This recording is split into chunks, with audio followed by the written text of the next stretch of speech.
Hello viewers. Theories of cinema have been founded on various disciplines like semiotics, cultural studies, Marxist theory, etc. And similarly, psychoanalysis has proved to be a very potent ground for developing film theories. Today, we shall examine the basic concepts of psychoanalysis because psychoanalysis is something that you do not study as a regular part of your curriculum. So first and foremost, you have to be familiar with that entire concept of psychoanalysis. I begin by reading out a quote by Sigmund Freud, and it is, "People are simply actors in the drama of their own minds, pushed by desire, pulled by coincidence. Underneath the surface, our personalities represent the power struggle going on deep within us." These are the words by Sigmund Freud, who is considered to be the father figure of psychoanalytical studies. So we shall examine the concepts propounded by Sigmund Freud and also two other very noted renowned psychologists who at one point of time have been the disciples of Freud, their collaborators, co-workers, but then later in their life they parted ways and they came up with new concepts. So these two psychoanalysts are, one is Carl Gustav Jung, who is from Switzerland, and the other person is Jacques Lacan from France. Let us go straight away to the basic concepts, first and foremost given out by Sigmund Freud. Now Freud, in dealing with various people who came to him for psychological help and for counseling, in talking to them and noting their problems, he realized one thing, that our mind is divided into two parts, the conscious and the unconscious. Now the conscious is the rational, logical part of our mind, using which we take decisions, we make choices in life, we understand what we read, what we fathom, and so on and so forth. But that forms only the tip of the iceberg, because the major part of our mind forms the unconscious, which is basically unfathomable, and we ourselves do not have an access to the unconscious part of our mind. So he came out with this the concept of unconscious. So we are not completely rational creatures, he said, who act only on the basis of logic and intelligence, but instead we are vulnerable to emotions and all kinds of non-rational and irrational appeals. So basically the instincts, we say that I did it instinctively or I took this instinctive decision. So our instincts are driven by our unconscious, and that is something over which we do not have control. So that's the first concept that Freud came up with. Now the question is that why does the human mind have the unconscious, and why doesn't the consciousness have control or even access to the unconscious? And the reason is that we do all kinds of things which are maybe not socially sanctioned, which are so-called immoral or amoral, or which bring harm to the others. So we try to repress all these things, all these feelings or all these actions of us into our unconscious. Otherwise we shall be troubled, we shall feel guilty all the time, we shall be disturbed, we shall be depressed. All right, so therefore all the unpleasant things, the undesirable things, we push to our unconscious so that we do not suffer from too much of pain and guilt. That was Freud's explanation, but his successors, the other psychologists, didn't fully agree with that. Anyway, say for example, we instinctively, if a cigarette lighter is kept here, we have a tendency to open it and turn on the fire. So Sigmund Freud said, why do most human beings have this tendency of turning on the fire when a cigarette lighter is kept? Because he said that it has something to do with his libido. Libido is a kind of repressed sexual desire, you can say, and that is the driving force of many of our instinctive activities. Even in children, if you watch the behavior of little children, you will see traces of sexuality. They are not fully blown sexual beings as small children, 2, 3, 4-year-olds, but still you will see traces of sexuality, because that is also inbuilt into us, that is a part of our libido, and that manifests itself from a very early age. Carl Jung differs from Freud in some fundamental ways. Alright, now Carl Jung says that the libido, what we understand as the libido, is not entirely a suppressed sexual desire, that manifestation of a suppressed sexual desire, but it is basically a psychic energy which motivates a range of behaviors. And it's not just repressed sexuality, it is something more than that. That's what Carl Jung believed. Alright, also he said that unconscious, Jung said that unconscious, definitely the human being has an unconscious which forms a large chunk of his existence, of his mind, but that unconscious is divided into two parts. One is the personal unconscious, the other is the collective unconscious. Now the personal unconscious is consists of maybe the things that the person tries to repress, tries to forget about, and therefore pushes deep within the mind, okay. But collective unconscious is something more interesting, that is something we are born with, because all of us have a common history, a common ancestry, alright, and the memories of that common ancestry are kind of imprinted into our mind when we are born, and that is a part of the collective unconscious. So that's why the basic human behavior in all human beings are very similar. In some ways all human beings are very similar, our instincts are very similar, because we share a very common collective unconscious. So Jung brought about this idea of the collective unconscious, alright. And Jung also said that the behavior of a human being is not just explained by his past, but also explained by his future aspirations. Freud had given more emphasis on the past, that the past of a human being, history of a human being dictates his future trajectory. But Jung said that the aspirations or the goals that a human being nurtures, those also dictate his trajectory, okay, his thinking, his behavioral patterns. So these are some of the differences. All right. Then Freud came up with another very unique concept, which is, he said that every personality has 3 parts, every person's personality, 3 parts, which are the id, ego and superego. Now what are these 3 parts? To put it very simply, id is the instinct, alright, which is our animal instinct, you can say. Whereas ego is something which works towards our self-preservation, which is of course driven by our consciousness, our rational thinking and so on. And superego is something which is, you may say, saintly, which is very highly moral, okay, which is bringing good not only to yourself but also to your fellow human beings. So that is the superego. I mean, that is a very, your wisdom, you can say, to put it simply, superego is basically your wisdom. So these are the 3 facets to any person's personality. Then Freud said that because we commit all kinds of mistakes, I mean, which we are not supposed to do, which are amoral maybe, which may bring harm to the others, or which will make us socially unacceptable. So that is why there are a lot of defense mechanisms that keep working within us. Defense mechanisms are basically shields, you know, that will defend us from the others, from the aggression of others, as well as from a guilt feeling that we may suffer from. All right.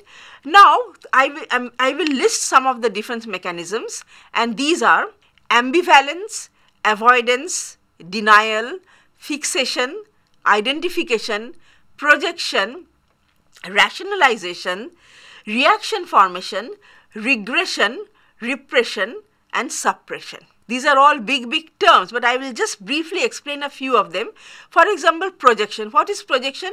Projection is something you want to, a personality that you want to project, which you are not that, but you want the world to believe that you are that. Okay, so that is a projection. You know, you project a false personality to the world. That is projection.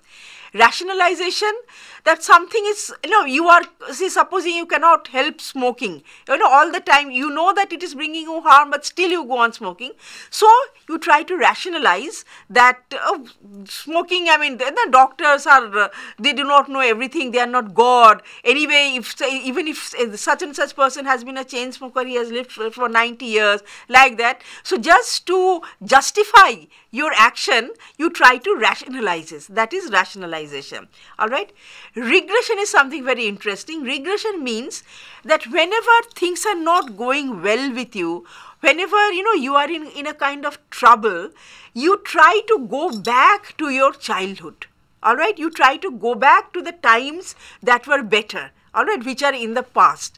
So that instinct is called regression. And identification, of course, is very simple. Identification is you try to identify with a particular, with your role model. Okay, so that is your identification. So like that, these are the various defense mechanisms that are working within us all the time. All right.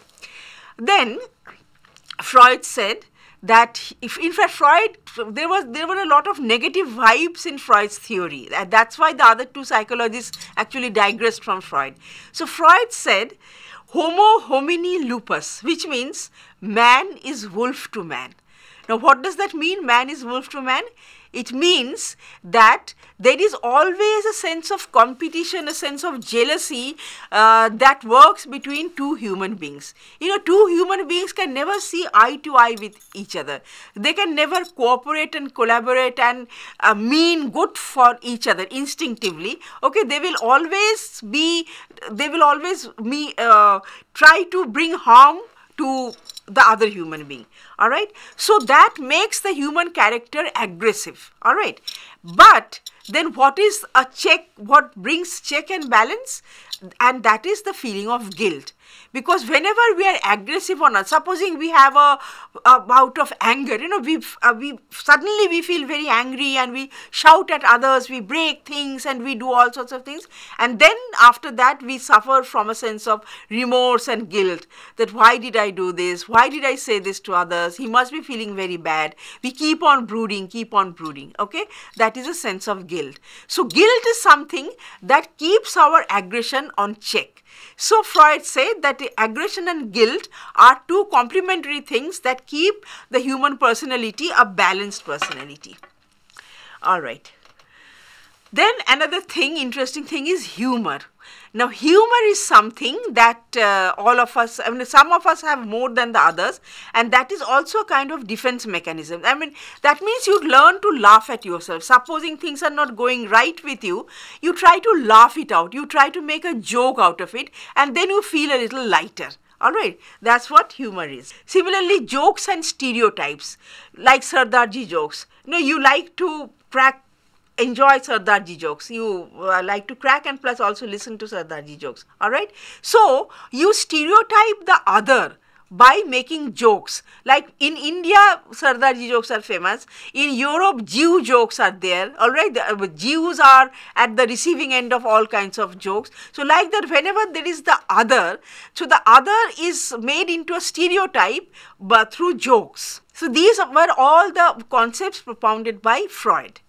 Now, Carl Jung propounded another new concept, which is the idea of complex. All right. And many of us have different kinds of complexes. All right. So, what Jung says, that complex is a core pattern of emotions, memories, perceptions and wishes in the personal unconscious, organized around a common theme, such as power or status. So, primarily a psychoanalytical term, it is found extensively in the works of Carl Jung, as I said. So, an example of a very common complex is the Oedipal complex. all right, and all men have, to a greater or lesser extent, Oedipus complex. Now, what is this Oedipus complex? Again, to put it in a layman's term, Oedipus complex is mother fondness, all right, a kind of attraction for the mother. And why is it called Oedipus complex? Because the complex stems from the mythological story of Oedipus Rex, who marry his mother without knowing that the woman was his mother, and also have children with her, all right. So therefore, that kind of a sexual attraction for the mother, which every son has to a greater or lesser extent, is called Oedipus complex, okay. And then the father is seen to be a competitor. Now, one famous character in history as well as literature who had Oedipus complex is Hamlet. Many of you must be familiar with Shakespeare's Hamlet. So, when Hamlet's father died, Hamlet contemplated murdering Claudius because Claudius had married Hamlet's mother. But the question is, what the way the Shakespeare has constructed the play, he is kind of raising a question that is Hamlet taking a rationalized revenge by plotting to kill Claudius, or is it an instinctive jealousy because Hamlet has an attraction for his mother? All right. So therefore, you may ask that Hamlet's indecision to kill Claudius, I mean, he was always undecided whether or not to take that action. So was it a tussle between his ego and superego, or is it just his rational behavior and instinctive behavior, clashing with each other and making him indecisive? So similarly, like Oedipus complex, there is, and for the female counterpart of Oedipus complex is Electra complex. So Electra complex is father fondness, and that also stems from a Greek mythological story. Okay. Collective unconscious is something we have already discussed, and which was Jung's idea basically. So from that collective unconscious, one of the manifestations of the collective unconscious is the myth of the hero. Now, you will see that in every civilization, there are these hero characters. So, over and over again, one hears the tale of describing a hero's miraculous but humble birth, like Krishna, okay, miraculous but humble birth, his early proof of superhuman strength, his rapid rise to prominence and power, his triumphant struggle with the forces of evil, his fallibility to the sin of pride, and his fall through betrayal or a heroic sacrifice that ends in his death. Even Jesus Christ, he died because of a betrayal, all right. Krishna also, the tale of Krishna, the tale of Moses, very similar tales, born in one family, brought up in another family by foster parents, like Karna also, Mahabharata. So, why those civilizations which are so different, geographically so separated from each other, have these similar mythological heroes or mythological tales? It is because of the collective unconscious. According to Jung, it's because of the collective unconscious, and these characters like Moses or Krishna or Jesus Christ or Karna or Rama, these are the archetypes. All right. So, these archetypes stem from the collective unconscious. All right. That is Jung's explanation. And one filmmaker who has really worked with these archetypes is Ritwik Ghatak. So, you will see these archetype characters in Ritwik Ghatak's films. So, that brings us to the importance of myths. So, myths are something that have an impact on our psychological development, so much so that even if a person is an agnostic, who is not a believer, who does not pray, but still somewhere deep within his psyche, deep within his development, within his mindset, reside these mythological tales of Ramayana, Mahabharata and other tales, which he cannot dissociate himself with, howsoever modern that person may become. All right. So, these are the myths. So, myths shape not only a society, but myths definitely shape even an individual person. All right. They are very much a part of an individual's psyche.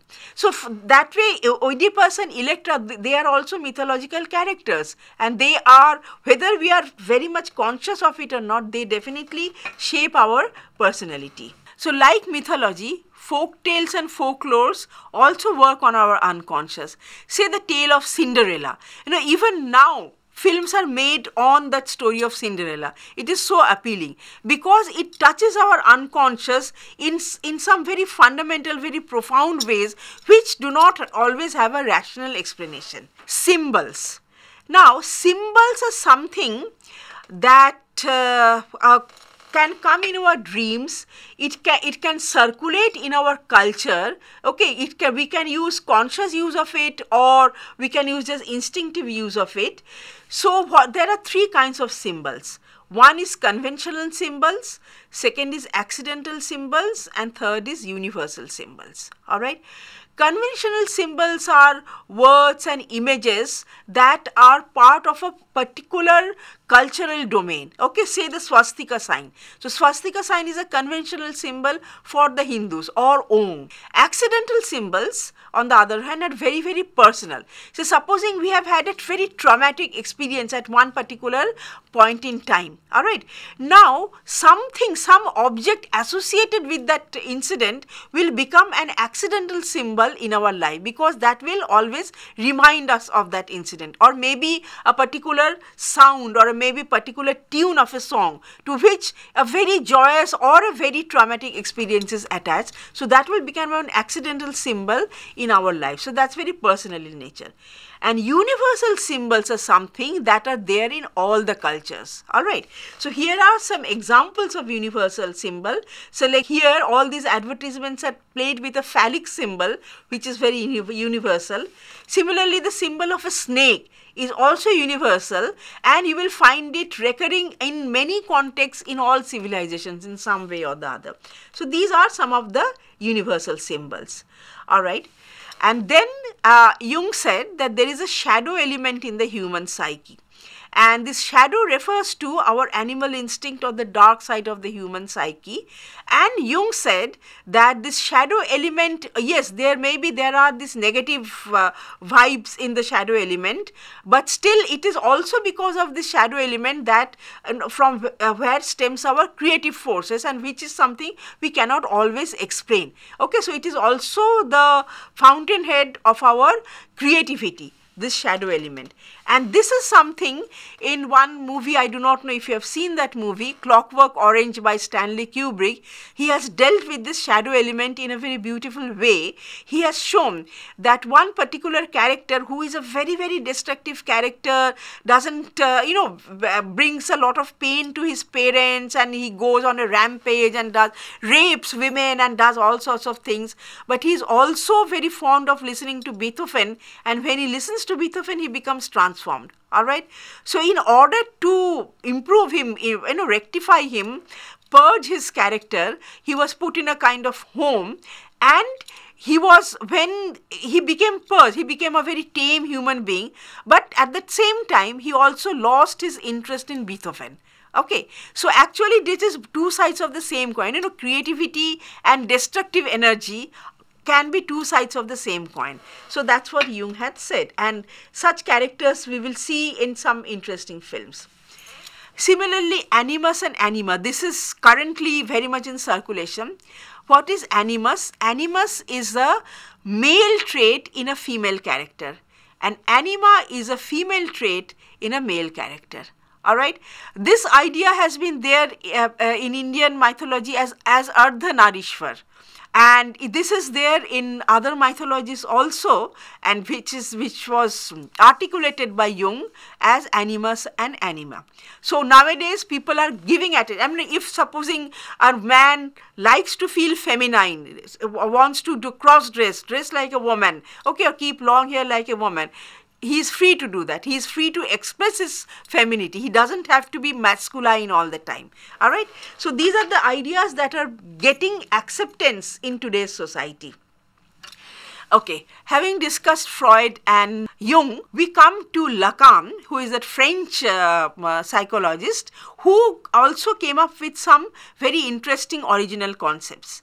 And one important concept that Lacan came with was the mirror stage in a human being's life, which comes in between the age of 6 months and 18 months. Now, what is mirror stage? Mirror stage is when the mother holds up the child in front of the mirror and the child sees his own reflection, sees his mother's reflection, recognizes the mother and therefore knows that, okay, this reflection is him. Okay, so that is when his identity develops. Oh, that is me. Okay, and that's when his ego takes root. That he is he. That idea takes root when he recognizes his own image in the mirror. And why does he recognize his own image? Because he sees his mother's image and he knows this is his mother, therefore that child must be him. All right. So, and then Lacan has gone on to expand on it that the image is whole, whereas when he experiences his body, that is fragmented. So he is joyed when he realizes that he also is a whole human being and not just a fragmented parts of body and so on and so forth. But we will not go into that. But the mirror stage is an interesting phase in a child's development, and you will soon see how film theorists have applied that. Well, the last thing that we will discuss in today's lecture is the idea of dreams, which is very, very important for a person's psyche, not only your waking hours but also your sleeping hours.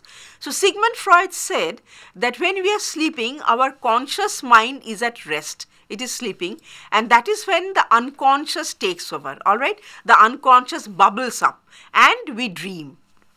So, when we dream, dreams are of two types, latent dreams and manifest dreams. Manifest dreams are the dreams we have just before waking up, and those are the dreams we remember, all right? And latent dreams are something we have deep in our sleep, and those are the things we do not remember. So, these are the dreams are the distorted version of our desires, our repressed feelings, our anxieties, those surface in our dreams. And also the dreams, we see a lot of symbolism. Many people dream of snakes, some dream of a boulder rolling down. Okay, those are the symbols, either universal symbols or personal symbols, so in some way associated with their life. So there is a lot of symbolism that is happening in dreams. And what is happening? Condensation and displacement. Condensation means a lot of experiences are condensed together as one particular, if you say, narrative in a dream. All right. And displacement means that, displacement is the substitution of one idea or image by another which is associated or connected with it. So, this condensation and displacement are always happening in a dream, and we must remember that cinema is a collective dream. All right. And many of the products of the mass media can be viewed as similar to dreams, and in analyzing these products, we will know that how they play on our psychology, on our instincts, and guide us to take certain decisions. And that is why the psychoanalytical theories are so important for film studies as well as media studies. Thank you very much.